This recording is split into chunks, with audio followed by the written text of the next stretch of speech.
Olá, meus alunos, professor Gustavo Salles, de Direito Administrativo. Vamos dar sequência aqui ao nosso curso de licitações e contratos. O que eu quero destacar para vocês? Eu fiz uma pincelada geral em relação às modalidades de licitação. Trabalhamos os aspectos da concorrência, destaquei para vocês os valores, falei também das características da tomada de preço e da modalidade de convite. Essas modalidades utilizam primeiro como critério de objeto de contratação tanto o parâmetro de valores como o objeto a ser contratado, obras e serviços de engenharia, compras e demais serviços. E o principal, trabalhamos também as duas outras modalidades da Lei 8666, quais sejam a modalidade concurso e a modalidade leilão. Agora, a gente não vai trabalhar basicamente as modalidades, mas eu vou falar dos tipos de licitação. Entenda que as modalidades são os procedimentos a serem observados antes de uma eventual contratação. Ao passo que, quando eu destaco tipos de licitação, é a forma de julgamento para selecionar a proposta mais vantajosa, para escolher qual dos licitantes que vão ser contratados pela administração pública. Então, observe que sempre quando eu falar modalidades, vão estar ligados aos procedimentos. Sempre quando eu falar tipos de licitação, com a forma de julgamento. E julgamento esse que tem que ser objetivo. Põe na tela para a gente trabalhar alguns aspectos aqui, olha só. Tipos de licitação é uma forma como se dará, olha só a palavrinha-chave, o julgamento das propostas e a escolha do vencedor. Portanto, tipo, olha só, portanto, tipo na lei de licitação não é, olha só, não é sinônimo de modalidade.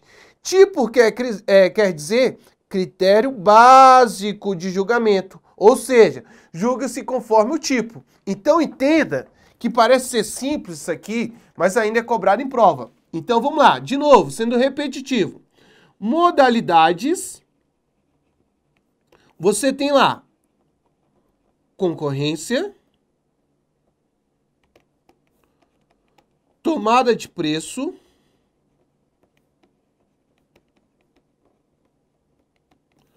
convite, concurso e leilão. Agora, quando eu falar, olha, ainda acrescenta aqui, ó. Tem aqui a lei 10.520/02 e ainda traz mais uma modalidade que é o pregão. Agora, olha só. Quando eu falar tipos de licitação, são 4. Você vai ter aqui o tipo menor preço. Você vai ter aqui melhor técnica.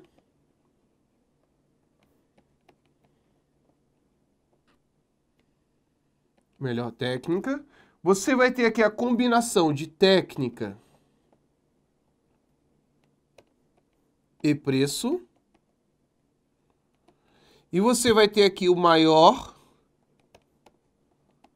lance ou oferta. Agora, o que eu quero chamar a atenção de vocês? Modalidades é diferente de tipos. E uma perguntinha trivial, mas que ainda é recorrente em prova, ele vai falar o seguinte: são modalidades de licitação. Aí ele vai falar bem assim: são modalidades de licitação com previsão na Lei 8666.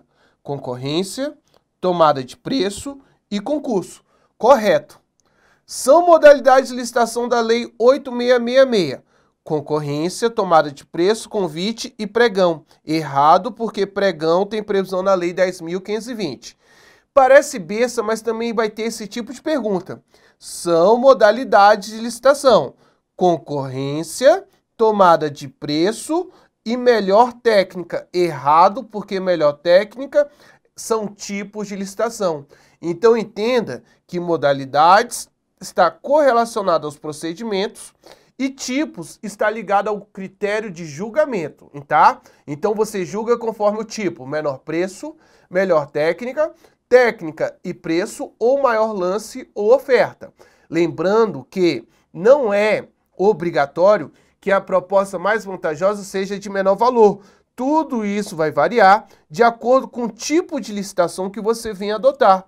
Então, quando eu venho selecionar a proposta mais vantajosa e eu escolhi o tipo de licitação menor preço, é óbvio que nesse caso, a proposta que venha a ser selecionada será aquela de menor valor.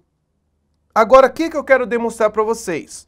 Quais são as modalidades e quais são os tipos que são admitidos. Então, veja essa tabelinha que eu montei para vocês. Olha só.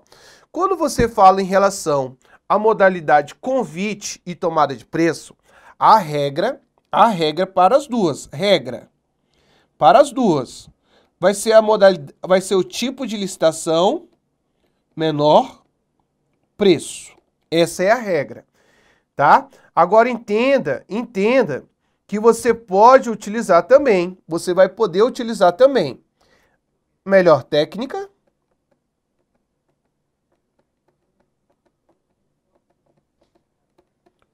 como você também vai poder fazer a combinação de técnica e preço. Bacana? Quando você fala na modalidade concorrência, mesma coisa. A regra é a utilização da modalidade menor preço. Ou do tipo de licitação menor preço. Mas, quando você fala em relação à concorrência, ela admite todos os tipos de licitação. Então, pode ser melhor técnica,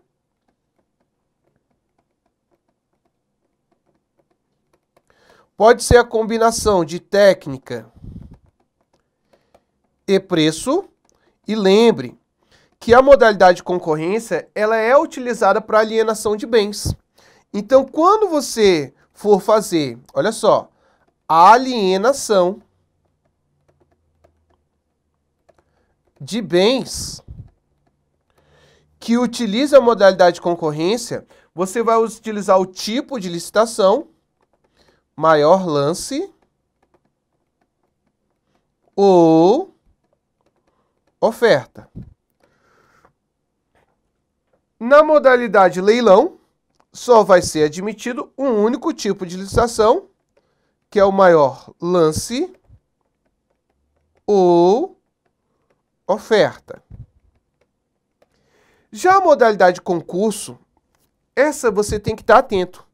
Porque o concurso, ele vai observar um regramento estipulado no seu próprio edital, que vai definir os tipos para a aceitabilidade da proposta, os critérios para julgamento. Então, ele não utiliza nenhum, preste atenção, ele não utiliza nenhum dos tipos de licitação. Mas olha só o que eu vou falar.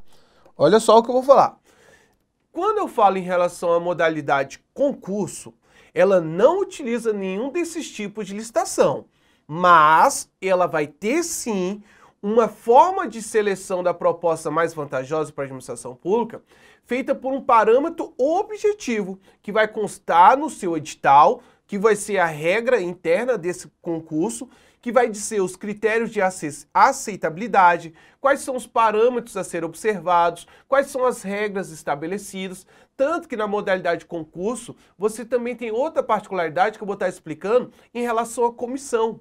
A comissão é uma comissão especial, que pode ser formada por servidores ou não, desde que ele tenha uma conduta ilibada, uma conduta moral. Então essa pessoa que compõe a comissão do concurso, ele vai estar hábil com a capacidade para aferir e poder selecionar qual foi o melhor concurso, tá? Lembre que esses concursos são utilizados para projetos arquitetônicos, projetos de natureza técnica do artigo 13 da Lei 8666, que eu trabalhei com vocês, e o principal, até mesmo para aqueles trabalhos que geralmente os órgãos do Poder Judiciário, ou mesmo a própria, qual é o nome do órgão? A ENAP,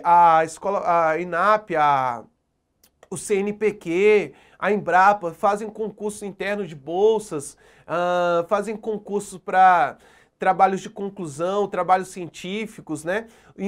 Logomarcas. Então, nesse sentido, o concurso ele tem uma particularidade própria, então não seria possível a utilização dos tipos de licitação, menor preço, maior lance. técnica e preço, melhor técnica, para poder auferir, selecionar a proposta mais vantajosa utilizando a modalidade concurso. Então, ou seja, a única modalidade que é incompatível com os tipos de licitação do artigo 45 seria a modalidade concurso. Ela não utiliza nenhum desses tipos. Mas as outras modalidades, concurso, as outras modalidades, concorrência, tomada de preço, convite e leilão, utilizam esses tipos de licitação. Apesar de não ser objeto dessa lei, é muito importante eu fazer alguns comentários em relação à Lei 10.520, que é a lei do pregão. Olha aqui na tela, aqui, por favor. Quando você fala em relação ao pregão, o pregão, ele não tem previsão na Lei 866. Ele tem previsão na Lei 10.520, de 2002, e o pregão, ele só pode utilizar um tipo de licitação. Ele só admite um tipo, sempre. Sempre quando você falar no pregão, ele vai utilizar o tipo menor preço. Bacana? É importante a gente destacar essa informação. Atenção! Para os bens e serviços de informática considerados comuns, como impressora, cartucho, laptop, estabilizadores, etc., utiliza-se o pregão, olha só, utiliza-se o pregão com o tipo de licitação menor preço. Importante eu destacar isso aqui. Agora, quando fala do tipo técnica e preço, portanto, é empregado apenas para a contratação de bens e serviços de informática, olha só o que eu vou falar aqui, não comuns. Exemplo, servidores, desenvolvimento de sistemas e etc.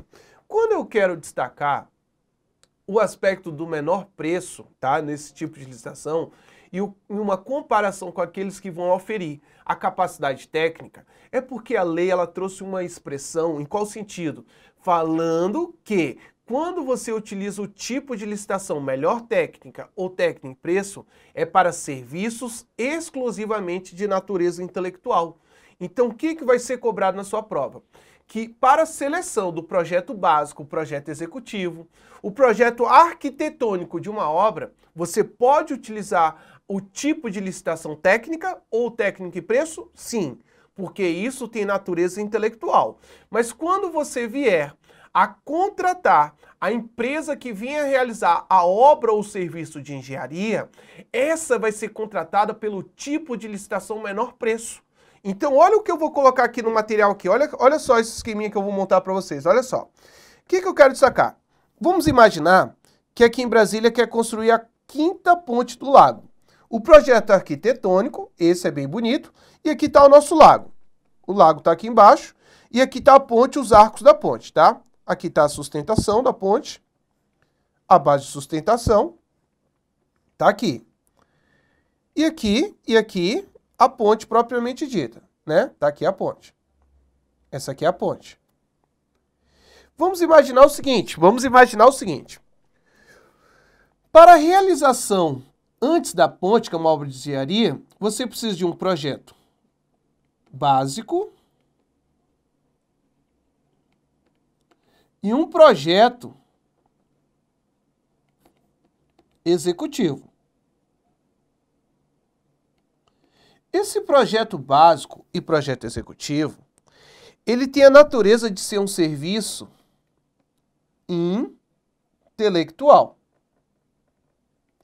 E se num serviço intelectual, você pode utilizar 2 tipos de licitação. Melhor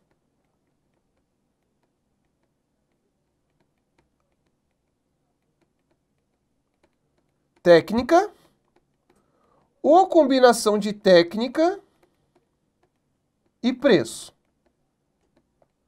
Agora que você já tem o projeto básico, o projeto executivo, você vai fazer a licitação para contratar uma empresa para construir a ponte. Isso é uma obra e serviço de engenharia. Essa obra e o serviço de engenharia foi orçado pela administração pública num valor estimado de 10 milhões de reais. Nesse caso, a única modalidade possível para a utilização para eventual contratação dessa empresa para construir a ponte, a única modalidade admitida, nesse caso, deixa eu colocar aqui, a modalidade tem que ser modalidade vai ser, olha só, concorrência,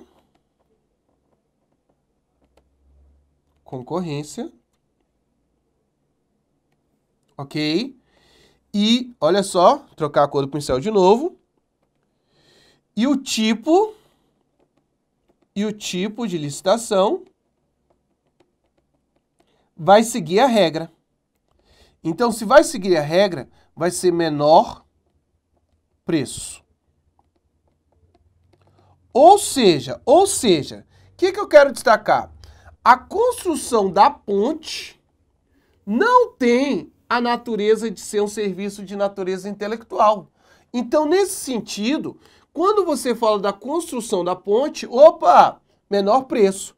Mas o projeto básico e projeto executivo, que tem uma natureza intelectual, aí sim você vai utilizar técnica ou a combinação de técnica e preço. Então, veja que no exemplo citado, em relação à compra de materiais de informática, como toner, impressoras, computadores, isso são bens comuns. E sendo bens comuns, opa, no âmbito federal, a modalidade pregão é exigência por parte da Lei 10.520, sendo realizado preferencialmente na sua forma eletrônica. E você vai utilizar o tipo de licitação menor preço.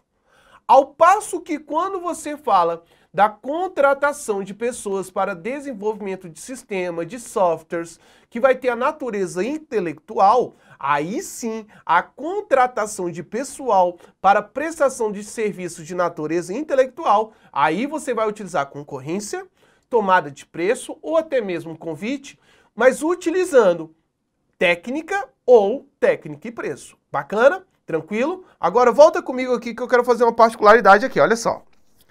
O tipo de licitação melhor técnica ou técnica e preço serão utilizados, olha só a palavra que está na lei, exclusivamente para serviços de natureza predominantemente intelectual, em especial na elaboração de projetos, cálculos, fiscalização, supervisão e gerenciamento de engenharia, consultivo em geral e, em particular, para elaboração de estudos técnicos preliminares, como o projeto básico e executivo, ressalvados o disposto no parágrafo 4º do artigo anterior, do 45. Olha só. O que está destacado no parágrafo anterior? Olha só. Embora o legislador tenha utilizado o termo exclusivamente, porque está expresso em lei, restringindo-se o uso ao serviço de natureza intelectual, o artigo 46, parágrafo 3º, autoriza a utilização do tipo melhor técnica e técnico e preço de forma, olha só a palavra, excepcional, para contratações relativas ao fornecimento de bens e execução de obras ou prestação de serviços. Agora, olha só. Quando você fala dessa exceção, dessa situação excepcional, que você vai poder utilizar o tipo técnica ou técnica e preço para fornecimento de bens e execução de obras ou prestação de serviço, ele vai ter que preencher um requisito cumulativo. Quais são esses requisitos cumulativos? Primeiro, você vai ter que ter uma autorização expressa, específica. Há de ter por parte da autoridade promotora da realização da licitação uma justificativa do porquê. De qual razão que ele não vai utilizar o tipo de licitação menor preço? Porque da necessidade da utilização do tipo técnica ou técnica e preço. E terceiro, não menos importante, entenda que o objeto que se refere aos bens, obras, serviços tem que ser de grande vulto, tá? Grande vulto, e que sejam dependentes de tecnologia sofisticada. Primeiro, o que seria grande vulto? Quando você fala em relação ao grande vulto, muitos conceitos estão expressos no artigo 6º da lei. E essa parte aqui do grande vulto, você vai estar atento que isso já foi perguntado em prova pela banca FCC, onde você vai observar um cálculo que era basicamente o seguinte: você multiplicava, tá? 25 vezes 1,5 milhão, e aí você ia chegar, 1,5 milhão, você ia chegar, deixa eu colocar aqui, 25 vezes 1,5 milhão, e aí você ia chegar ao valor de 37 milhões e 500. Só que, o que eu destaco para você? Houve uma alteração desse valor. Não é 1,5 milhão mais. Você multiplica agora para chegar ao conceito desse valor por 3 milhões e 300 mil. Porque não houve alteração lá da tabela dos valores. Então, se alterou, você também vai alterar essa multiplicação para chegar ao valor do que seria o grande vulto. Então, vamos calcular aqui. Deixa eu pegar minha calculadora aqui, que o professor é uma negação em matemática. Então, vamos lá. 25 vezes 3 milhões e 300. Deixa eu botar aqui na calculadora. Deixa eu pegar meu celular.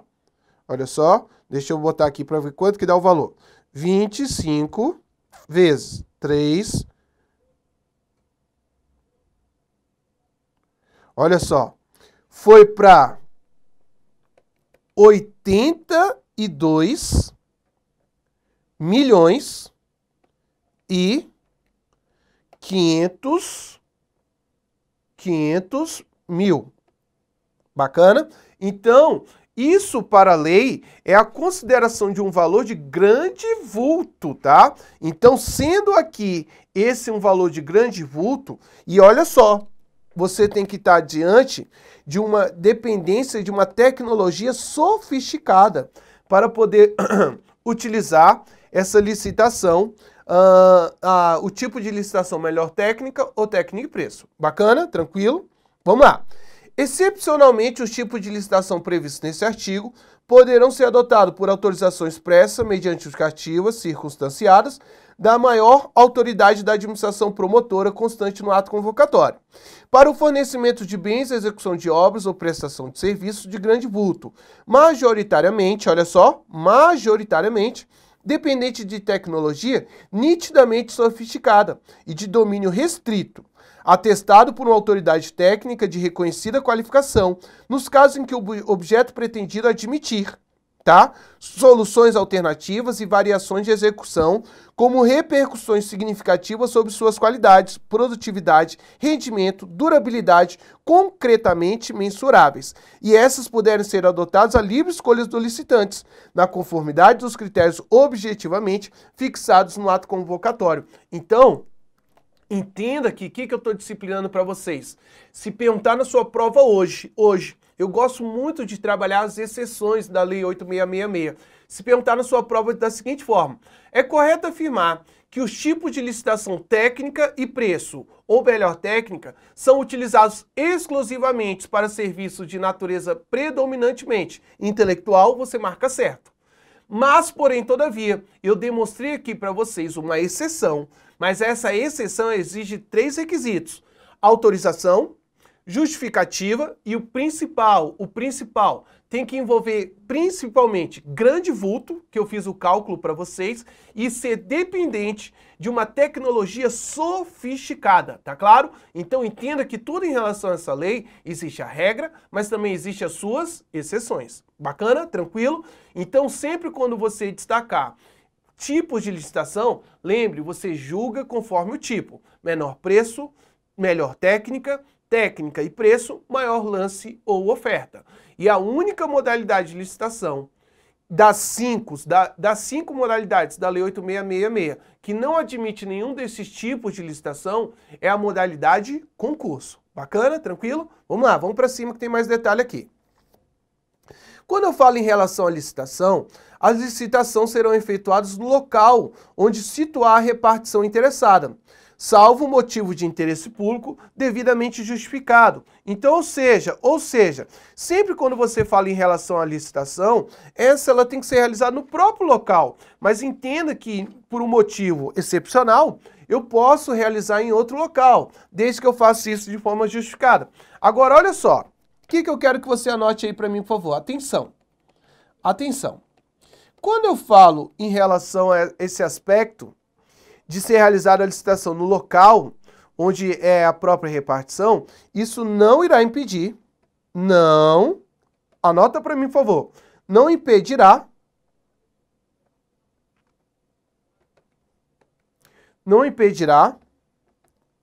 a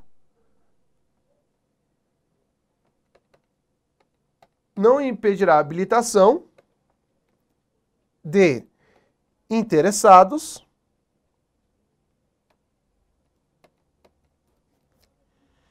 residentes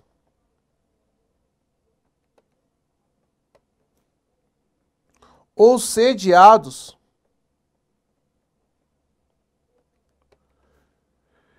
em outros locais. Tá? Por que isso? Entenda que quando você destaca que as licitações serão efetuadas no local onde se situar a repartição interessada, salvo, destacando a exceção, por motivo de interesse público devidamente justificado. Isso, o que eu quero chamar? Não pode ter um impedimento, uma restrição de pessoas que se encontram em outras localidades, residentes em outras localidades, elas não podem ser impedidas de participar da licitação, uma vez que uma cláusula que venha no sentido de impedir, exemplo, só pode participar da licitação. A licitação está sendo aqui na Secretaria do DF, a Secretaria de Saúde do DF.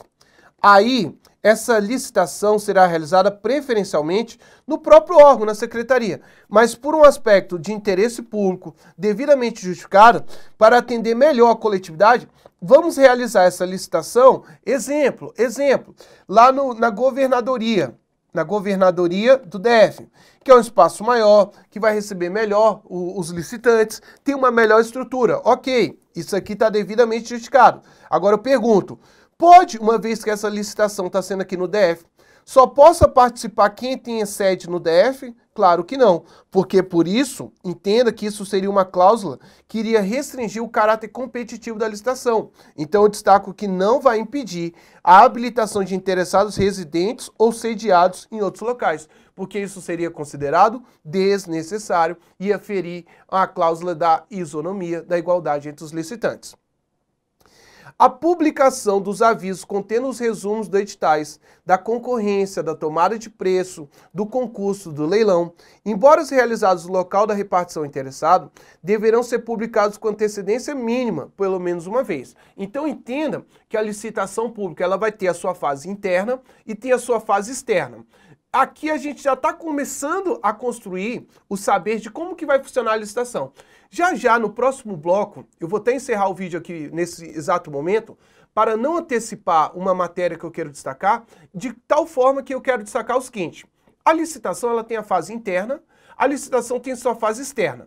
Na fase interna vai ter a abertura do procedimento licitatório, onde eu vou fazer o projeto básico, o projeto executivo, eu vou fazer a definição clara, sucinta do objeto que venha a ser contratado pela administração pública, tem toda essa parte procedimental, a escolha da modalidade, os tipos de licitação, os pareceres das consultorias, e tudo isso tem que ter ciência aos licitantes. Então tudo que eu faço internamente eu vou publicar. E eu vou publicar ou no Diário Oficial da União, dependendo de quem seja a licitação, no Diário Oficial dos Estados, dependendo de quem seja a licitação, jornais de grande circulação, tudo isso a gente tem que trabalhar. O prazo que vai ser publicado, o prazo mínimo que tem que ser observado da publicação do instrumento convocatório até a abertura das propostas, casos que o cidadão ou mesmo os licitantes possam fazer impugnação, como é que funcionam essas regras de alterações. Não sai daí não, que a gente vai conversar sobre tudo isso. Um grande abraço, meus alunos.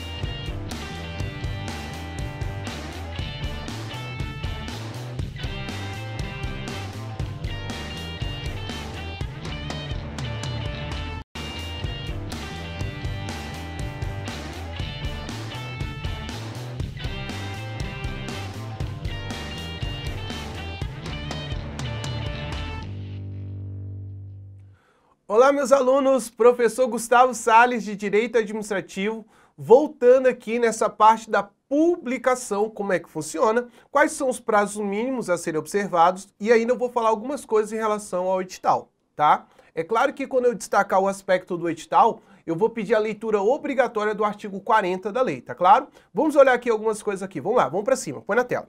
Quando eu estou destacando o aviso, contendo os resumos dos editais, você tem que estar ciente que no Diário Oficial não vai ser publicado o edital inteiro, e sim o resumo, tá claro? Uma síntese, tá? Tanto para as modalidades concorrência, tomada de preço, concurso e leilão. Agora você vai falar, professor, cadê a modalidade de convite?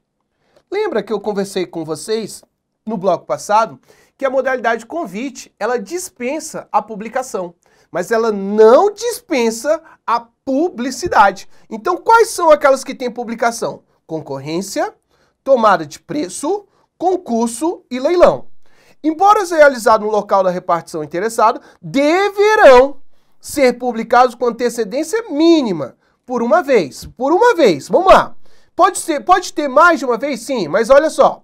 No caso da carta convite, como eu destaquei para vocês, não há necessidade de publicação, pois ela é enviada diretamente para os interessados. Entretanto, deve ser fixada uma cópia em local apropriado. O que eu destaco para vocês? Quando você tem aqui a modalidade convite, você tem que convidar no número mínimo de 3 licitantes. No mínimo, 3 licitantes. Aí você entrega uma carta convite para esse, uma carta convite para esse e outra carta convite para outro, ok? Então pode ter mais? Pode, só não pode ter menos. Agora, o que você faz? Você vai no átrio da repartição, que é o saguão, tá? E você vai colocar uma cópia da carta convite num local visível a todos, tá? Então, geralmente, ela vai ser afixada no local apropriado, que eu gosto de destacar, que é o saguão, tá? É aquele local que passam as pessoas, mas a lei fala que é o átrio, no átrio da repartição. Então, nesse contexto, você tem que estar ciente, tá? Que esses avisos têm que ser publicados, contendo a indicação do local em que os interessados poderão ler e obter a íntegra do edital, todas as informações referentes à licitação, uma vez que aquilo que é publicado é apenas o resumo. Então aqui você informa o dia, o local, o horário, qual é o objeto da contratação, você faz uma síntese. E onde que você publica isso aqui? No Diário Oficial da União. Quando se tratar de uma licença feita por órgãos ou entidades da administração pública federal. Então, se o INSS, se o IBAMA, se o Ministério da Fazenda, se o Senado Federal venha fazer uma licitação, a publicação é no Diário Oficial da União. Quando se tratar, aí ele destaca aqui, e ainda quando se tratar de obras, olha só, obras financiadas parcial ou totalmente com recursos federais ou garantidos por instituições federais. Vamos imaginar que a Secretaria do Distrito Federal quer construir uma escola nova. E essa obra está sendo financiada pelo BNDES, está sendo financiada pela Caixa Econômica Federal. Você concorda que os recursos de origem são recursos federais ou de instituições federais? Então aqui tem que ter também a publicação no Diário Oficial.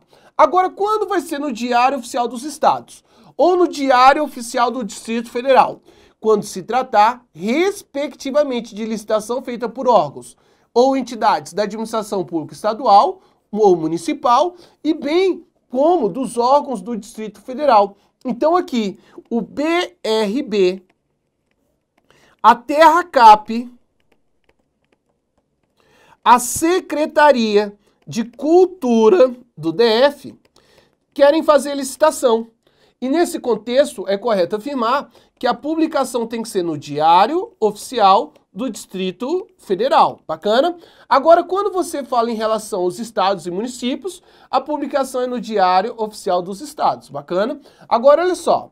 Além disso, em jornal diário de grande circulação dos estados, é também, se houver em jornal de circulação dos municípios ou na região onde será realizada a obra, prestado o serviço fornecido, alienado ou alugado o bem, podendo ainda a administração, conforme o vulto da licitação, utilizar de outros meios para divulgação, para ampliar a área de competição. Então, quando ela fala outros meios, geralmente serão meios eletrônicos, tá? Que isso pode atingir, de certa forma, um número maior de interessados. Mas lembrando que a publicação é um meio para que possa ter o controle por parte da sociedade daquilo que está sendo contratado pela administração pública e, de certa forma, sabendo que vai ter um prazo mínimo até o recebimento das propostas e a realização do evento, todos aqueles que têm o interesse de participar, eles podem ter um certo tempo que eles venham a se adequar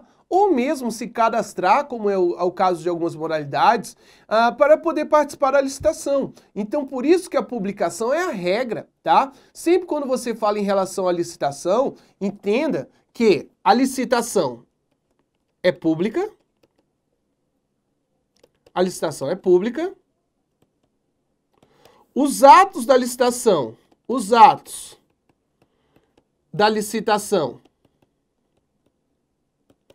devem ser públicos.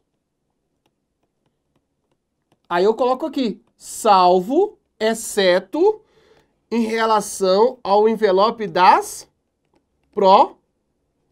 propostas, tá? Porque se você tem o princípio do sigilo das propostas. Então aqui eu preparo vocês para outra questão de prova. É correto afirmar que a licitação é pública? Certo. Os atos da licitação devem ser públicos? Certo.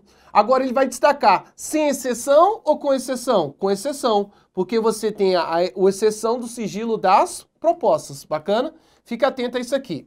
Atenção, o aviso publicado conterá. O que vai ter que ter nesse aviso que vai ser publicado? Vai ter que conter a indicação do local onde será realizada a licitação, onde que os interessados possam ler e obter o texto integral do edital e todas as informações, todas, sobre a licitação. Então, por isso que um aluno uma vez perguntou, professor, é correto afirmar que nesse jornal de grande circulação, no Diário Oficial, é publicado o edital inteiro? Não. É publicada a síntese, o resumo, o aviso. E nesse aviso tem que conter o local onde eu posso obter a íntegra do edital, o local onde vai ser realizada a licitação, um resuminho, o objeto da contratação, algumas particularidades e o principal que eu chamo a atenção de vocês, o local onde eu vou obter todas as informações que eu quero ter ciência. Então ele vai dizer para você, olha, setor de compras do Ministério da Fazenda, que funciona de 8 às 18. Lá você pode ter acesso à íntegra do edital, obter informações, suscitar dúvidas que eventualmente você venha ter. Então esse é o local correto. Agora olha só uma pergunta feita muito em prova. Qual é o prazo mínimo que você vai observar da publicação desse aviso até a abertura do próprio procedimento licitatório? Acompanha comigo que isso despenca em prova. Olha só, vamos lá. Quando você fala em relação a prazo mínimo, para que ele serve? Justamente para trazer uma maior segurança para que aqueles eventuais interessados não sejam pegos de surpresa. Porque volta para mim, imagine a seguinte situação. Eu trabalho no Senado Federal. O Senado quer comprar 1000 computadores. O meu vizinho é dono de uma grande fábrica de computadores. Eu falo, vizinho, amanhã vai ter uma grande licitação lá no Senado Federal. Você concorda que publicou, já falando que a licitação é no dia seguinte, só o meu vizinho iria chegar a tempo, os outros eventuais licitantes não poderiam se preparar para participar da licitação. Então, nesse sentido, para ninguém ser pego de surpresa, ninguém ser pego desavisado, a lei trata de um prazo mínimo. Pode ser maior? Pode, só não pode ser menor. Então, dessa publicação para cada modalidade e decorrente do tipo de licitação que venha a ser adotado, você vai ter um prazo diferente para a modalidade concorrência e tomada de preço. Já em relação à modalidade convite, concurso e leilão, o prazo é um prazo único. Agora, olha comigo essas informações. Põe na tela aqui que eu quero trabalhar com vocês. Quando eu falo em relação à modalidade concorrência, a antecedência mínima que eu tenho que ter, a antecedência mínima vai variar de acordo com o tipo de licitação que eu venho adotar. Sempre quando ele aferir o tipo técnica ou técnica e preço, o prazo vai variar da seguinte forma. Olha só, vamos lá. Preste atenção comigo. Você vai ter o prazo de... Cadê a caneta? Você vai ter o prazo de 45 dias. Quando se tratar, olha só, para obras empreitadas em regime integral, já explico o que é o regime integral.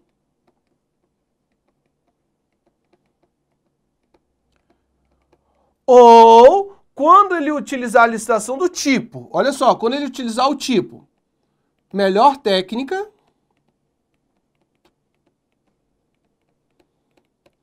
ou a combinação de técnica e preço, tá? Então, sempre quando aferir o parâmetro de técnica ou regime empreitada em regime integral, tá? Regime de empreitada integral, até colocar aqui para ficar perfeito. Regime de empreitada integral. Já explico o que é isso, o regime de empreitada integral. Agora aqui, também vai ter o prazo de 30 dias. Isso tudo para concorrência, tá? 30 dias nos demais casos, tá? Trocar a cor do pincel. Demais casos. Bacana? Agora, quando você fala tomada de preço, mesma coisa. Você tem um prazo de 30 dias, ou você vai ter um prazo de 15 dias. Quais são os prazos aqui de 15 dias? Aqui de 30 dias. Primeiro, deixa eu colocar. 30 dias. Quando a licitação for do tipo melhor técnica, ou combinação de técnica e preço. E aqui 15 dias.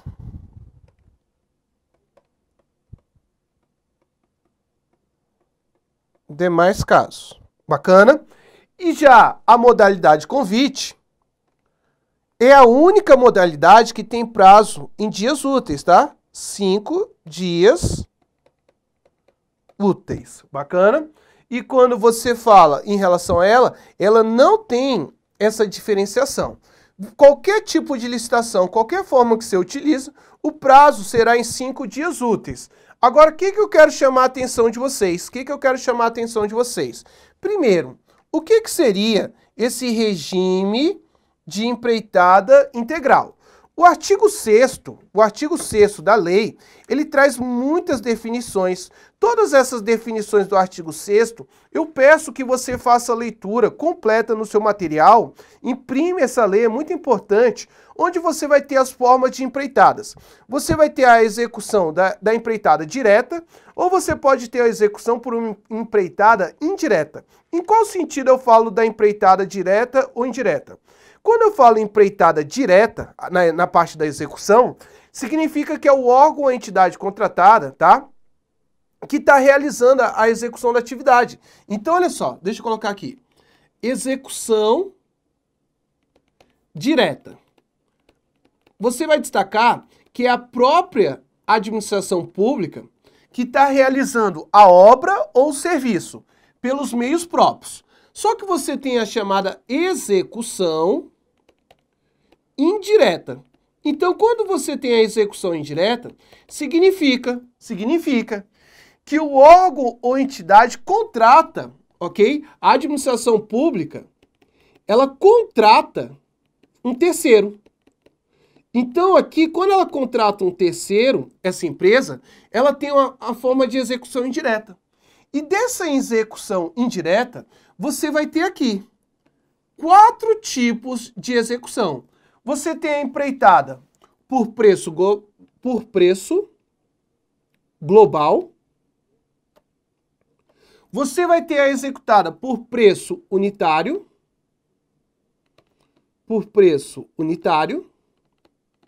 Você vai ter a executada por tarefa, tá? Por tarefa.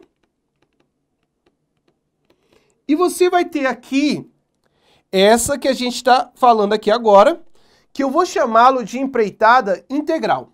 Empreitada integral. O que significa a empreitada integral? Na empreitada integral, eu quero destacar para você que eu vou contratar um empreendimento na sua integralidade, compreendendo todas as etapas da obra, serviço, instalação, sobre a responsabilidade do contratado, até a sua entrega ao contratante, em condições de entrada em operação, atendido os requisitos técnicos legais para a utilização, condição de segurança estrutural e operacional, com as características adequadas às finalidades para os que foi contratado. Então, resumindo, sabe aquela história de você já comprar uma casa decorada? Isso é uma empreitada integral, onde você já entra pronto para executar a sua atividade. Você contratou uma empresa no intuito de construir a nova sede da Polícia Militar. Ela falou que ia colocar o sistema de internet, o sistema de isolamento acústico, o isolamento disso, a estruturação de água, a esgoto, tudo funcionando, energia elétrica, pronto. Você já chega pronto para residir, pronto para utilizar. Então isso é uma empreitada integral. Quando você fala em empreitada integral, você só pode utilizar uma modalidade de licitação, que se chama concorrência, independentemente do objeto da contratação. E nesse caso da empreitada integral, da publicação do instrumento convocatório, tá? Do aviso, até a abertura dos envelopes, tanto para habilitação quanto para o aspecto da análise das propostas, prazo mínimo 45 dias. Eu peço com muito carinho, com muita atenção, a leitura do artigo 45 da lei, porque é um artigo fundamental que sempre é cobrado em prova. Agora que você já sabe, volta aqui para a tela para eu destacar algumas informações principais, que são 45 dias quando for objeto regime de empreitada integral, melhor técnico e técnico empresa para modalidade de concorrência, 30 dias nos demais casos. Bacana? Quando você fala em relação à tomada de preço, mesma coisa. 30 dias quando eu oferir melhor técnica e técnico e preço. 15 dias quando eu estiver selecionando os demais casos. Agora, olha só. A única modalidade da Lei 8666 que cobra o aspecto aqui de dias em dias úteis, tá? Esse prazo mínimo. Aí você tem que estar atento que essa modalidade, ok? É a modalidade convite. É a única que cobra o prazo em dias úteis. Mas o que eu chamo a atenção de vocês? Eu não estou dando a aula da Lei 10.520, mas eu vou fazer uma observação para você. Quando você pensar na modalidade pregão, ela também vai ter um prazo mínimo a ser observado. E lá o prazo mínimo para a modalidade pregão, 8 dias úteis. Mas entenda que essa é uma outra lei, não é a que a gente está trabalhando agora. Então aqui, na Lei 8666, só a modalidade convite tem prazo em dias úteis. Porque quando você fala em relação ao concurso, o prazo também 45 dias. 45 dias. E repare que ele falou só dias, então são dias corridos. Leilão, 15 dias. Agora, essa aqui é uma outra lei, não está na 8666, mas o prazo dela também são dias úteis. Professor, se a aula é de 8666, por que você fala tanto do pregão? Porque sempre é cobrado, tá? Essas diferenças, essas particularidades do pregão, junto com as modalidades da 8666. E isso a gente tem que trabalhar de uma forma multidisciplinar para que você tenha uma absorção melhor em relação ao conteúdo. Então, por isso que eu destaco essas informações, tá? Então, vamos aqui ver por que desse estabelecimento de prazos mínimos. Olha só. Os prazos estabelecidos serão contados a partir da última publicação do edital, resumo ou expedição do convite. Então, eu entreguei o convite para a empresa A no primeiro dia. Depois, no segundo dia, eu entreguei para a empresa B. No último dia, eu entreguei para a empresa C. Esse foi o terceiro a receber. Então, daqui, eu vou começar a contar 5 dias úteis, tá? Então, daqui que você vai contar 5 dias úteis. Então, entenda que sempre vai aferir a última publicação do edital, ou também a expedição do convite, ou ainda efetiva disponibilidade do edital ou convite e o respectivo anexo, prevalecendo a data que ocorrer mais tarde. Por que sempre a última data e não a primeira data? Para você gerar o maior tempo possível para que apareçam eventuais novos interessados. Bacana? O edital não é imutável, não é absolutamente imutável.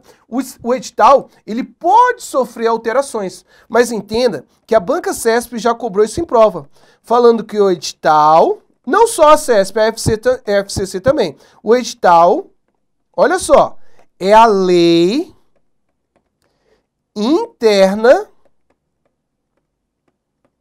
da licitação. E quando ele fala que o edital é a lei interna da licitação, você tem que estar atento, tá? Você tem que estar atento que você está ciente que o edital vai vincular tanto a administração pública quanto os licitantes. E quando você fala dessa vinculação para a administração pública e para os licitantes, você vai lembrar do princípio da vinculação ao instrumento convocatório, tá? Que estabelece regras tanto para a administração quanto para os licitantes. Mas entenda que ele não é imutável. Ele pode sofrer alterações. Ele pode ser alterado. Mas aí a gente vai ver como é que vai funcionar isso. Seus termos podem ser modificados, mas isso, de regra, exige. Vamos lá. O que vai ser exigido? A adequada divulgação e reabertura do prazo, a fim de não surpreender os licitantes e não prejudicar a formulação das propostas. Mas entenda o seguinte, você está fazendo o seu concurso. E aí, de repente, está sendo cobrada uma outra matéria que não foi publicada inicialmente. Repare que sempre vai ter um aditamento. O que seria o aditamento? Vai vir, olha só, uma retificação do edital. A matéria X agora consta-se para os cargos 1, 2 e 3. A matéria Y não vai ser mais cobrada. De novo, alteração. Agora eu pergunto, nesse caso, como houve um acréscimo ou uma supressão de uma matéria, eu pergunto, alterou a substância, alterou a essência do edital? Não. Então, nesse caso, que não houve uma alteração substancial do conteúdo da proposta, não tem reabertura do prazo. Então, o que eu quero chamar a atenção de vocês? Regra. Alterou o edital, você republica a parte alterada e reabre o prazo também para não surpreender ninguém. Só que a questão da reabertura do prazo, ela chama a atenção para uma observação. A reabertura do prazo só vai ser legítima quando houver uma alteração substancial no elemento da proposta. Veja essa observação que eu coloquei aqui para vocês. Olha só. Qualquer modificação no edital exige a divulgação da mesma forma que se deu o texto original, reabrindo-se o prazo inicialmente estabelecido. Agora, olha só, exceto quando, inquestionavelmente, a alteração não afetar a formulação da proposta. Então, resumindo, qualquer alteração, eu republico. Mas a reabertura daquele prazo mínimo, exemplo, concorrência, empreitada integral, melhor técnico em preço 45 dias, só é reaberto esse prazo mínimo quando acontece uma alteração substancial no elemento da proposta. Vamos ver se você já gravou os prazos que esses despencam em prova. Eu falo para você que eu tenho uma modalidade tomada de preço, onde eu vou utilizar o menor preço. Então, nesse caso, o prazo são quantos dias? 15 dias, muito bem. Agora, se eu falo da modalidade convite, posso utilizar qualquer tipo de licitação, 5 dias úteis. Leilão, 45 dias, 15 dias. Modalidade concurso, 45 dias. Então esse jogo de dias, tabelinha, faz isso, bota no quadro, na parede do seu quarto, a tabelinha com aquelas informações e cai para cima. Bacana? Agora, como é que vai funcionar o aspecto da alteração, da impugnação do edital? O que vai constar no edital? Aqui eu quero a leitura obrigatória do artigo 40. Põe na tela para eu trabalhar isso com vocês, olha só. Deixa eu explicar primeiro esse procedimento da licitação. Esse procedimento é bem importante, aí a gente vai evoluir aqui na matéria. Olha só. Você tem aqui, em termos de licitação, aquilo que eu chamo de fase interna. E você vai ter também aquilo que eu chamo de fase externa. Fase interna e fase externa. Tudo isso vai ser observado eu vou explicar primeiro a modalidade de concorrência, porque é a modalidade de regra geral, e em cima disso eu consigo desenvolver e falar particularidades das outras modalidades. Mas, via de regra, tudo vai seguir essa mesma lógica que eu vou disciplinar para vocês. Na fase interna, você vai ter a abertura do procedimento, tá? Então, na abertura aqui do procedimento, vamos lá, vamos desenvolver isso aqui. Deixa eu pegar aqui uma outra caneta aqui. Olha só, fase interna, fase externa. Vamos lá. Quando você fala em relação à fase interna, aqui, ó, vamos lá, vamos desenvolver isso aqui. Você vai ter aqui, inicialmente, a abertura do procedimento. A abertura do procedimento se dá pela autoridade competente, com a autuação necessária para a eventual contratação. Ele vai encaminhar isso aqui para análise do orçamento. Eu tenho que ver a viabilidade, a possibilidade da contratação. E quem quer contratar tem que ter dinheiro. Então, ou seja, tem que ter dinheiro, tá? É muito importante. Dinheiro é gostoso, né, turma? Agora vamos lá, orçamento. Depois da análise do orçamento, eu vou analisar tudo isso na fase interna. A elaboração do edital. Bacana? Então, aqui na elaboração do edital, você vai ter que lembrar aquilo tudo que a gente estava conversando. O que vai constar no edital, quais são os objetos. Já já eu falo do artigo 40. Aqui, internamente, ainda vou fazer a designação da comissão. Eu vou explicar tudo para vocês o que a comissão faz. A comissão é formada por pelo menos 3 membros, sendo dois, vou colocar aqui, ó, sendo pelo menos 2, tá? Servidores do quadro permanente. Aí eu continuo aqui, eu estou ainda dentro da fase interna. Olha só, essa comissão basicamente ela tem a responsabilidade de analisar as propostas, né, fazer essas coisas todas, né? Então aqui ela vai ter várias atribuições. Quando eu falo em relação, né, dessa comissão, ela ainda vai encaminhar tudo, vai fazer a elaboração de pareceres, que vai ser encaminhado para a assessoria jurídica, tá? O parecer. E esse parecer sendo aprovado, você vai ter aqui, olha só, o início da fase externa. E o início da fase externa se dá com a publicação do edital. Bacana? Nessa fase da publicação do edital ou envio da carta convite. Aqui você tem a primeira fase da fase externa, a primeira fase, tá? Então a fase externa vai iniciar com a publicação do instrumento convocatório, que pode se chamar edital ou carta convite. Aí você vai ter aqui a abertura dos envelopes, abertura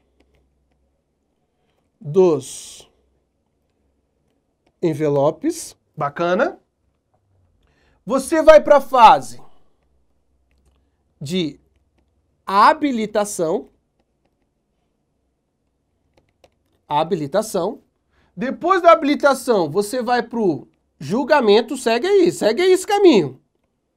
Julgamento, tá? E o julgamento, lembre, vai ser conforme o tipo de licitação. Depois do julgamento, você vai para homologação. Isso, a homologação já é realizada pela autoridade competente. A comissão não faz isso. E o último ato, vou colocar aqui, seria a adjudicação, tá? Então entenda que esse vai ser o procedimento observado. Então a última fase externa é a adjudicação, A primeira fase externa é a publicação do edital ou carta convite, bacana, e o início na fase interna se dá com a abertura do procedimento licitatório.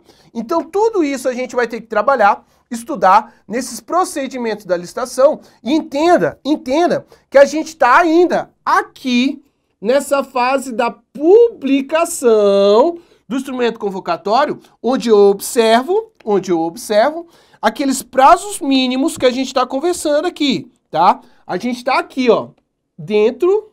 Opa!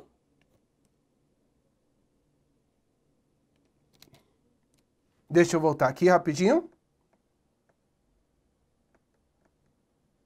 Olha só. Deu uma travadinha aqui, já resolvi. Olha só, eu tô dentro aqui. Deixa eu ver. Olha só, eu tô dentro dos prazos mínimos, tá? Então, aqui a gente está dentro dessa parte dos prazos mínimos. Pessoal, olha só. Esse vídeo aqui já deu 30 minutos, eu vou dar uma pausazinha, eu vou voltar nessa explicação aqui dessa estrutura que eu estou montando para vocês, e a gente vai dar seguimento aqui. Não sai daí que a gente continua, que a matéria agora está evoluindo, está indo, e vai ficar mais interessante, tá? Vamos lá, vamos para cima. Um grande abraço.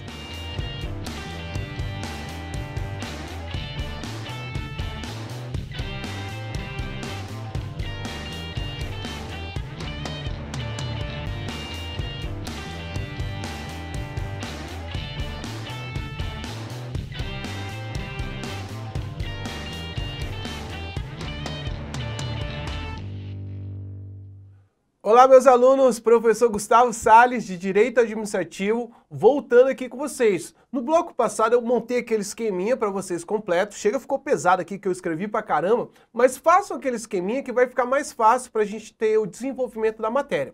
Mas agora eu vou explicar tópico por tópico o que acontece dentro do procedimento interno, da fase interna, e depois a gente vai conversar sobre a fase externa. E aí eu entro naquela parte da impugnação do edital, tá? Que pode ser feito tanto pelo cidadão quanto pelos próprios licitantes. Aí tem uma observação em relação aos prazos, tem algumas particularidades, e aí eu entro também nos elementos essenciais que tem que constar no edital. Bacana? Põe na tela aí pra gente seguir aí. Vamos lá, vamos pra cima.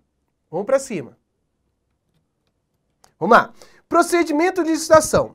Conforme o artigo 38 da lei, o procedimento de licitação será iniciado. Vamos lá. Como é que vai iniciar a fase interna? Abertura do processo administrativo.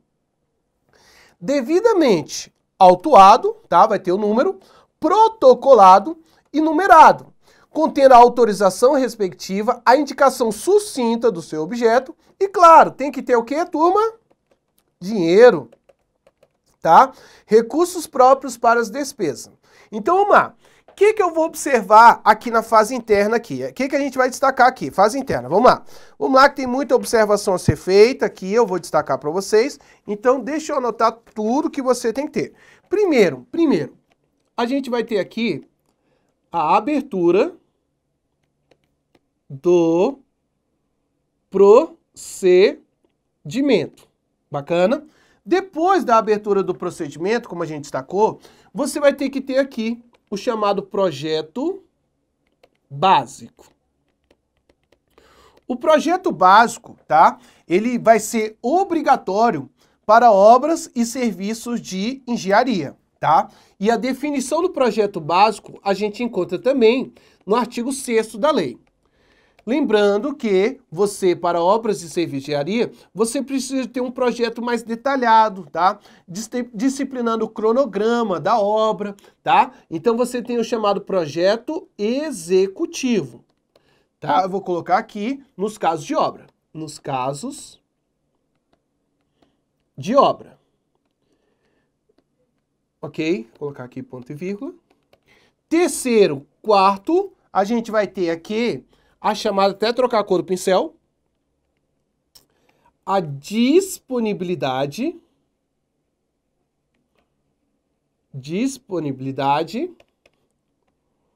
orçamentária.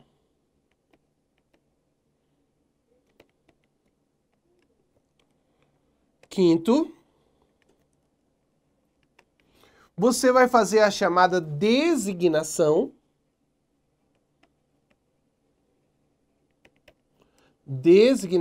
da comissão. Quem faz a designação da comissão? A autoridade competente, tá? Regra, essa comissão, até colocar aqui, regra, a comissão, a gente vai trabalhar em outro tópico aqui já já. Ela é formada por 3 membros. 3 membros.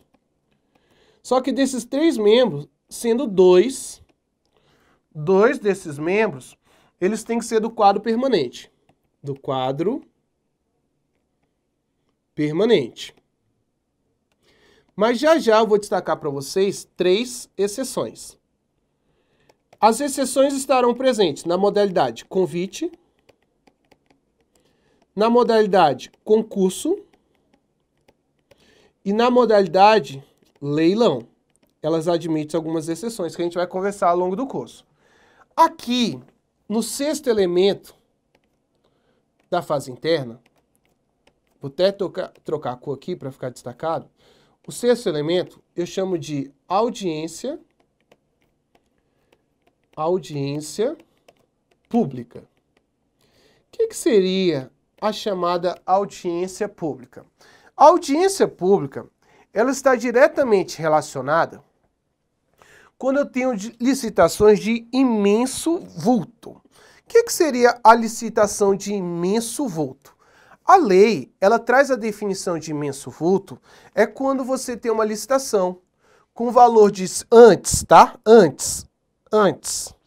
Seria de 100 vezes o valor de 1 milhão e 500. 100 vezes o valor de 1 milhão e 500. Então, era 150 milhões, né? 150 milhões. O professor é o bicho em matemática. 150 milhões. Então, nesse sentido, isso era uma licitação de imenso vulto. Hoje, com o valor atual, você vai multiplicar, deixa eu voltar aqui, você vai multiplicar 100 vezes 3 milhões e 300. Aqui não vai precisar pegar a calculadora, que vezes 100 é o professor dá conta de fazer. Então, vai dar aqui, né, 330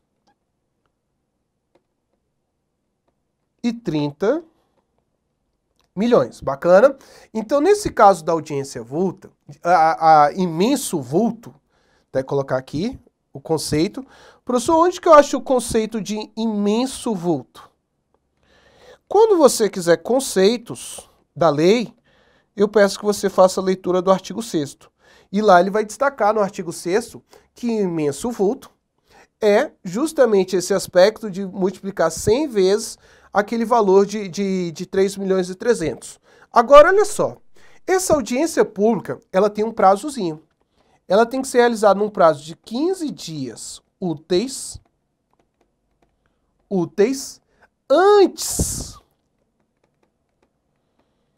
da publicação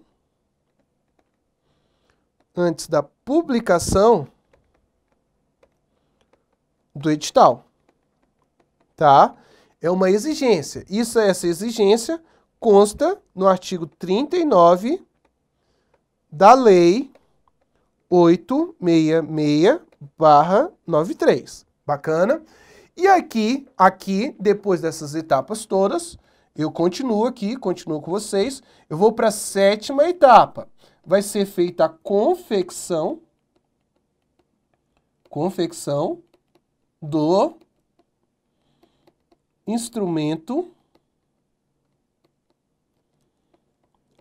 convocatório, ok? E a 8ª e última etapa da licitação é a parte da aprovação por parte da assessoria jurídica, aprovação pela assessoria jurídica, tá? A assessoria jurídica, ela tem que emitir um parecer. Esse parecer, no caso, é um parecer obrigatório. Só que há uma controvérsia se esse parecer é vinculante ou não vinculante, tá? Há divergência nesse tópico. Mas aqui a gente entende que é um parecer de natureza opinativa, então por mais que ele seja obrigatório, ele vai ser um parecer de natureza não vinculante. Então tudo isso aqui que eu estou destacando para vocês vai ser observado na fase interna. Começa então com a abertura do procedimento, tá? Que segue todas aquelas particularidades, e a fase interna vai ser encerrada com a aprovação pela assessoria jurídica para ver se ela vai estar tudo ok. Agora, o que a gente vai trabalhar aqui? Primeiro, a gente vai analisar que depois da confecção do instrumento convocatório, a gente vai dar início à fase externa, com a publicação desse instrumento convocatório, que pode se chamar edital ou carta convite.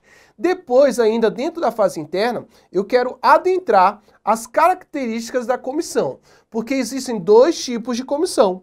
Existe uma comissão que eu chamo de comissão permanente, deixa eu colocar aqui, existe a comissão permanente,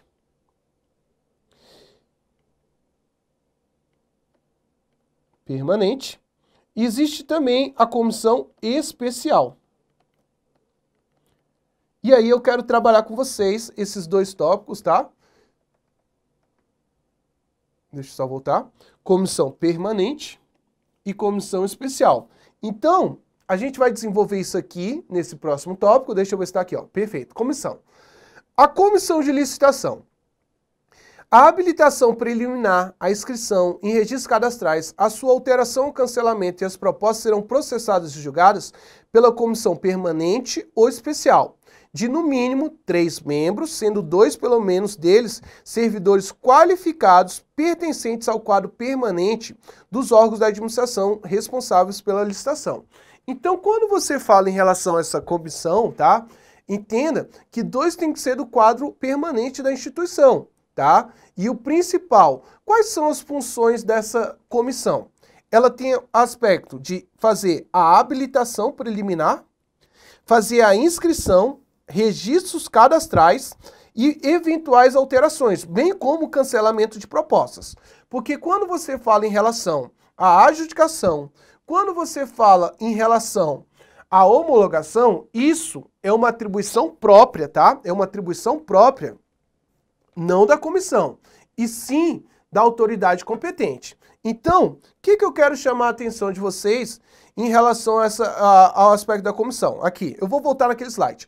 Mas, basicamente, eu gosto de destacar que a função da comissão é receber, examinar, julgar todos os documentos e procedimentos relativos à licitação e ao aspecto do cadastramento dos licitantes, pois não caberá à comissão a homologação e a adjudicação, porque esses papéis são da autoridade competente, ok? Agora, aqui, deixa eu falar algumas coisas, deixa eu ver aqui rapidinho. Assim, olha só. Deixa eu falar em relação à comissão, vamos lá. A comissão, você vai observar algumas particularidades em relação a ela.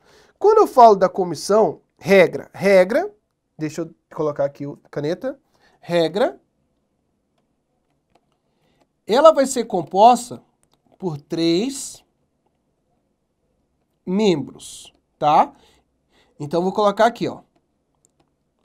João,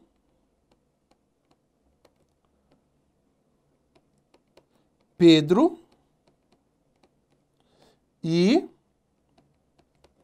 Maria. Bacana? Então, tá aqui os 3 membros. E quando eu falo dessa comissão, você tem que estar atento que dessa comissão 2, pelo menos 2, tem que ser do quadro permanente do órgão. O que seria esse quadro permanente? Muitos entendem que são aqueles ocupantes de cargo efetivo, tá? Mas não é destacar que eles têm que ter estabilidade. São aqueles que compõem o quadro efetivo da instituição. Agora, qual é o detalhe aqui que você tem que estar atento? Qual é o detalhe? Quando você fala em relação à regra, toda regra admite a sua exceção. E nesse aspecto da exceção, que eu quero destacar para você, você vai ter que estar ciente que você vai ter as exceções. Em quais sentidos? Vamos lá. Vamos lá. Vou colocar aqui. Ao lado, exceção. Trocar a cor do pincel.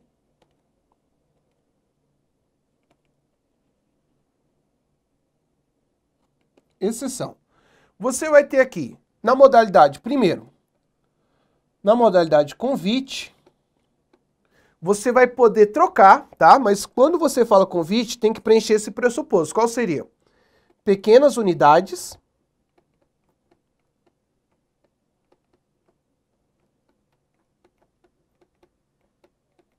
Pequenas unidades. E execuibilidade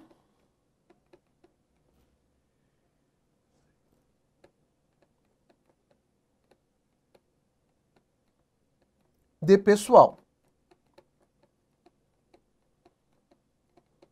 Ok? Eu vou poder substituir, nesse caso, olha só, tem aqui uma repartição. A repartição quer comprar 10 computadores. Valor dos computadores, R$40.000. Só que entenda que aqui trabalha Maria, Joana e Francisco. 3 pessoas. A comissão tem que ser formada por 3 membros. Nesse caso, entenda que aqui você tem uma pequena unidade. E a execuibilidade pessoal, se eu tirasse os 3, o serviço público ia parar. Então, nesse caso, eu pego só Joana e falo, Joana, você vai substituir, tá? Você vai substituir a comissão. Então, nesse caso, preenchidos os aspectos de pequenas unidades e execuibilidade de pessoal, você pode substituir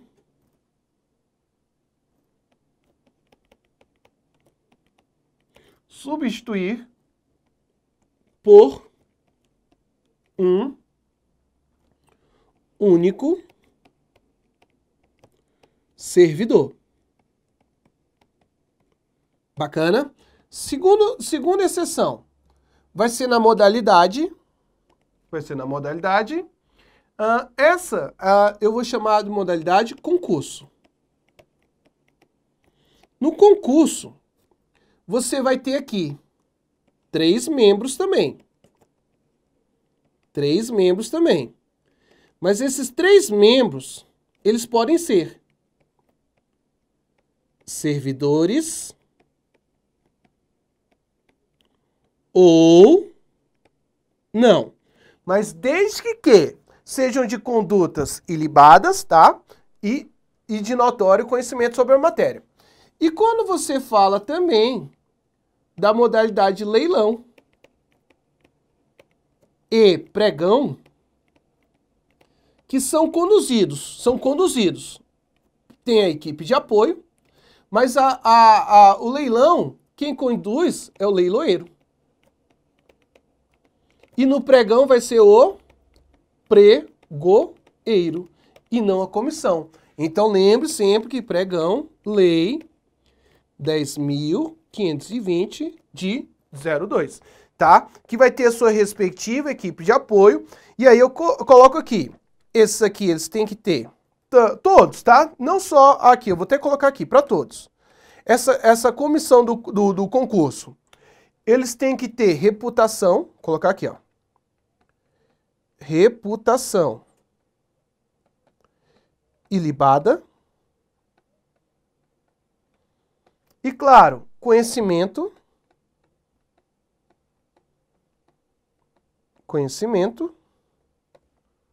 da matéria do exame. Tá? Mas agora, o que eu quero conversar com vocês? Como é que funciona essa comissão? Como é que funciona? Tá? Vamos lá. Aqui a gente já trabalhou. A equipe de apoio, que eu acabei de falar para vocês, da modalidade concurso. E o julgamento será feito por uma comissão especial, integrada por pessoas de reputação ilibada e conhecimento da matéria, em exame, servidor público ou não. Equipe de apoio, por sua vez, no leilão, poderá ser conduzido por leiloeiro oficial, que é o leiloeiro comum, que vai ser um agente público designado, um servidor designado pela administração, que é o leiloeiro administrativo, ele faz um curso, tem toda essa especialização. Agora vamos lá, tá aqui, você tem aqui João, você tem aqui Maria, e você tem aqui o terceiro membro da comissão, que é o Paulo.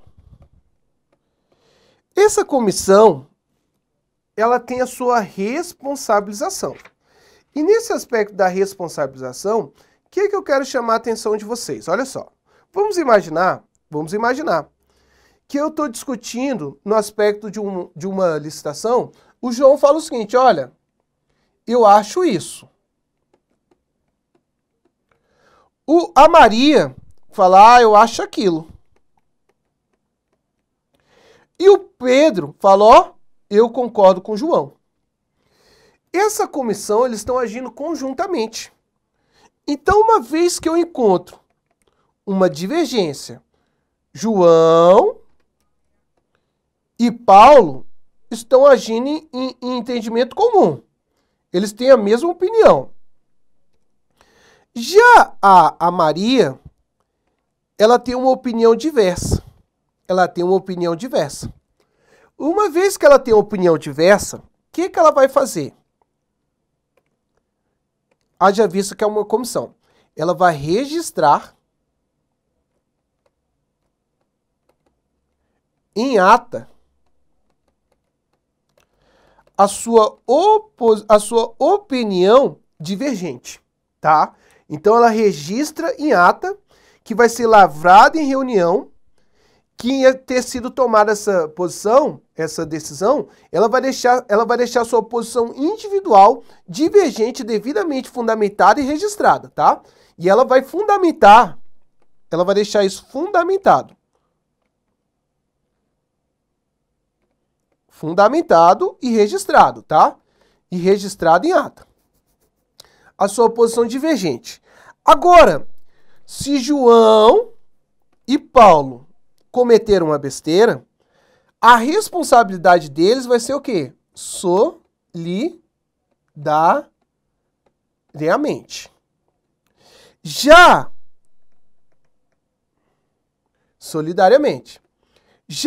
Maria, ela está isenta de eventual punição, uma vez que ela deixou registrado em ata, devidamente fundamentado, a sua posição divergente. Porque a comissão, a regra dela é uma responsabilidade solidária, tá? Isso está expresso, inclusive, vou até colocar aqui para vocês, o artigo de leitura obrigatória, artigo 51, tá? Parágrafo 3º da Lei 866/93. Então, o que é uma responsabilidade solidária e qual é a diferença da responsabilidade solidária para a subsidiária? Eu viro para você e falo o seguinte, casei, né? Tô casadão. Na lua de mel, minha esposa vira para mim, amor, fecha os olhinhos aí fecha os olhinhos aí que eu vou falar uma sacanagem no seu ouvido. Eu falo, beleza, amor, fala aí, todo empolgadão, né? Ouvindo, esperando aquela sacanagem. Aí ela, amor, você não fechou os olhos. Aí eu vou lá e fecho. Aí ela, amor, se prepara. Eu falei, eita, lá vem, né? Lua de mel, a gente espera uma novidade. O que ela fala? Amor, eu tô devendo 1 milhão na praça. Aí eu, hã? 1 milhão na praça. Eu, eita, que sacanagem, amor. E aí, o que eu quero destacar? Uma vez que eu casei com ela, a dívida que ela tem, uma vez que a gente casou em regime universal, né, de divisão total de bens, eu falo, amor, agora, vem cá. Eu abraço ela bem forte e falo, amor, a dívida é nossa. Não é agora que está sendo cobrado você, eu falo, eu vou responder junto contigo. A dívida é nossa. Então, repare que os dois estão respondendo juntos. Agora, imagine situação inversa.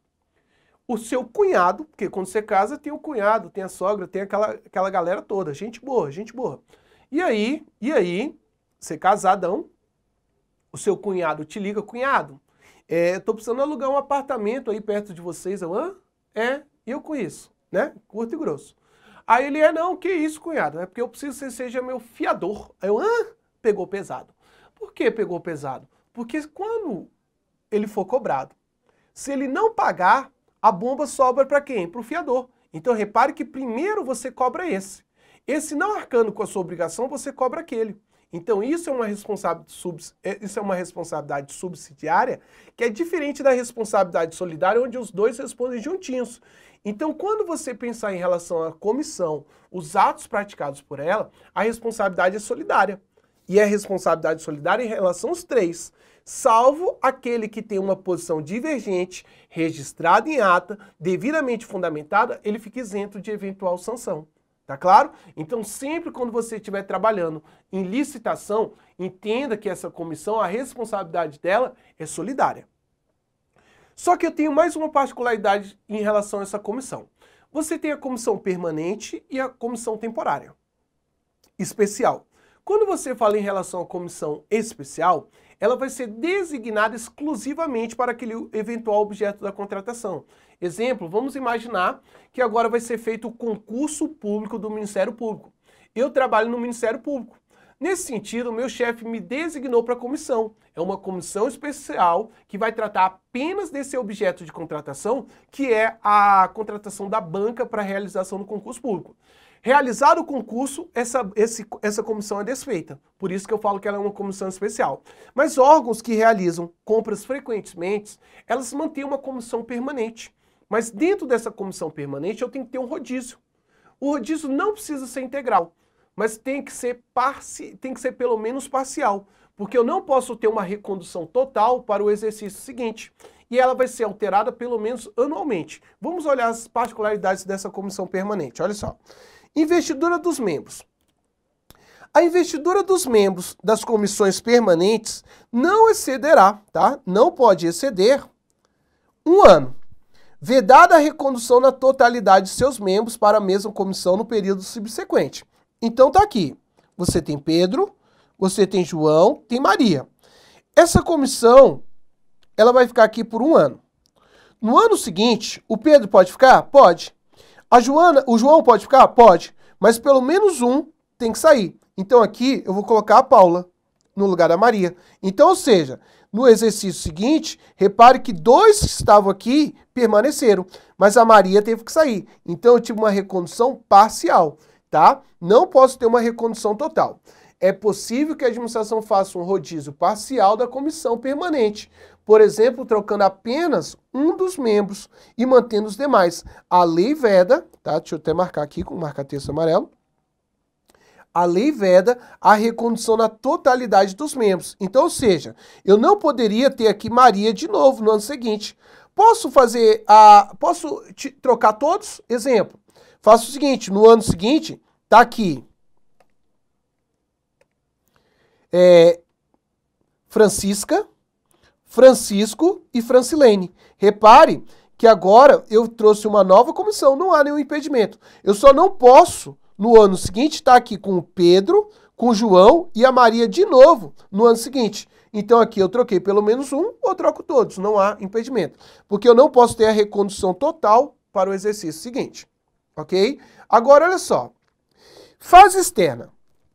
A fase externa vai ser iniciada com a publicação do edital, ou a gente tem também o aspecto da carta convite. Então aqui, encerrado a fase interna, encerrado, com o parecer da assessoria jurídica, vai ser publicado, né, aqueles que exigem publicação, aquilo que eu chamo de edital. Porque a carta convite não tem publicação, mas tem publicidade. Então, se for carta convite, eu entrego aqui o convite para os 3. Posso entregar para mais? Posso. Não há impedimento. E aí, eu colo também no átrio, no saguão, a cópia da carta convite. E aqui, quando eu faço essa parte aqui, lembre do prazo mínimo, que tem que ser observado para todas as modalidades. E aqui, nesse momento, é quando eu inicio a chamada fase externa. Porque a licitação tem a fase interna e tem também a fase externa. E o início da fase externa dá-se-á com a publicação, com a divulgação do instrumento convocatório.